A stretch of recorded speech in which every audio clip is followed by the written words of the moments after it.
Once upon a time, in the very quiet, very cozy middle of the night, there was a little boy named Leo. Leo was tucked into his warm bed, with his softest blanket pulled up to his chin. The house was still. The only sound was the gentle hush, hush of the wind outside the window. Leo's eyes were getting heavy, but just as he was about to drift off, he heard a sound. It wasn't a loud sound. It was a soft, rhythmic, puffing sound. Chuga, chuga, whoosh, chuga, chuga, whoosh.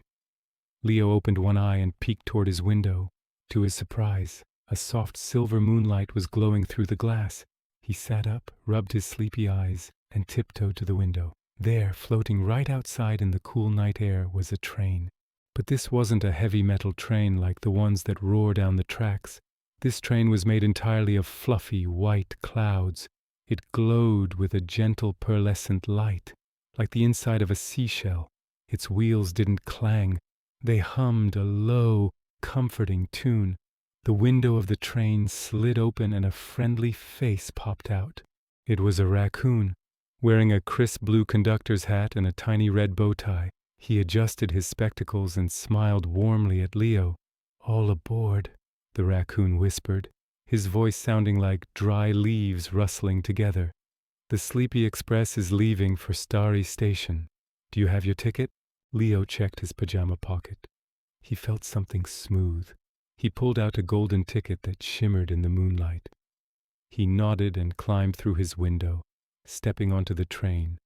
The floor of the train felt soft and spongy, like walking on a thick pile of moss. Leo found a seat near the window.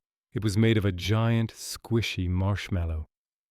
When he sat down, he sank in just a little bit, feeling perfectly supported and cozy. Hiss went the cloud brakes as they released. Chuga, chuga went the cloud wheels. The train began to rise, up, up, up, away from the house. Leo looked down. His yard looked like a tiny postage stamp. The big oak tree, which usually looked so tall, was now just a small broccoli stalk below them. They floated over the sleeping neighborhood. Leo could see the streetlights flickering like little candles. Everything was peaceful. There were no cars honking, no dogs barking, just the silence of the world resting. "First stop," called the raccoon conductor softly. The treetop canopy. The train slowed down and skimmed the tops of the tallest pine trees. Leo looked out and saw the birds in their nests. A mother robin was tucking her wing over her babies. A wise old owl blinked one large eye at Leo and gave a soft hoot-hoot before tucking his head back into his feathers. The smell of pine needles and fresh rain filled the air. It was a clean, cool smell that made Leo take a deep, relaxing breath. Chuga, chuga, whoosh. The train climbed higher now, passing right through a mist. The mist felt cool and refreshing on Leo's cheeks.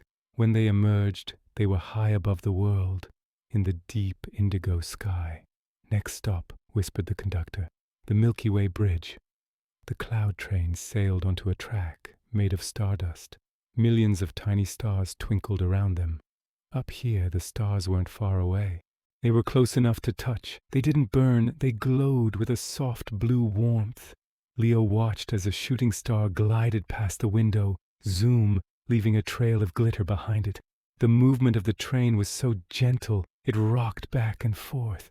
Rock and roll, rock and roll. It felt just like being in a cradle. Leo's eyelids started to feel heavy again. "Final stop," the conductor murmured.